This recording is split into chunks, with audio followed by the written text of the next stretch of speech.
બનાસકાંઠા જિલ્લામાં કાંકરેજના તાનામાં પરંપરાગત ટોપલા ઉજવણીનો યોજાયો કાર્યક્રમ। તાના ગામે વર્ષોથી ચાલી આવતી પરંપરા પ્રમાણે તળાવના કિનારે રસોઈ કરી કરાઈ ઉજવણી। સમસ્ત તાના ગ્રામનો દ્વારા ટોપલામાં રસોઈ સીધું લઈ આવી સાથે બેસી રસોઈ બનાવી જમવાનો વર્ષોથી કરાય છે કાર્યક્રમ। સામાજિક ભેદભાવ ભૂલી પરંપરાગત ટોપલા ઉજવણીમાં ઉમટી પડ્યા તાના ગ્રામજનો। તાના ગામે આવેલા ચામુંડા માતાના મંદિરે સમસ્ત ગ્રામજનો સહિત રાજકીય આગેવાનો પણ જોવા મળ્યા। ભક્તિભાવમાં મહા મહિનાની 7માના દિવસે ચામુંડા માતાજીના સ્થાનક ઉપર મેળા જેવો માહોલ। આજ રોજ મા ચામુંડાની ઉજવણીનો દિવસ છે, પવિત્ર દિવસ છે।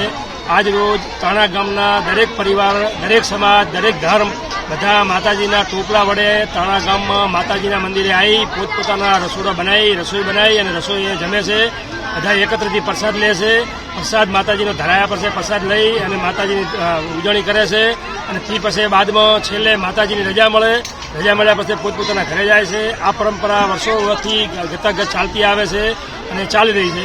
આજે પણ મા અંબાજી, મા ચામુંડાની કૃપાથી સુખ શાંતિથી બધું પતી ગયું છે અને માતાજીની દયાથી હું તાના ગામ સરપંચ વતી માતાજીને પ્રાર્થના કરું છું કે સુખ શાંતિ અને બે હાથ જોડીને પ્રાર્થના કરું છું કે સુખ શાંતિથી માતાજી આખા ગામને સુખ શાંતિ રાખે અને આશીર્વાદ આપે।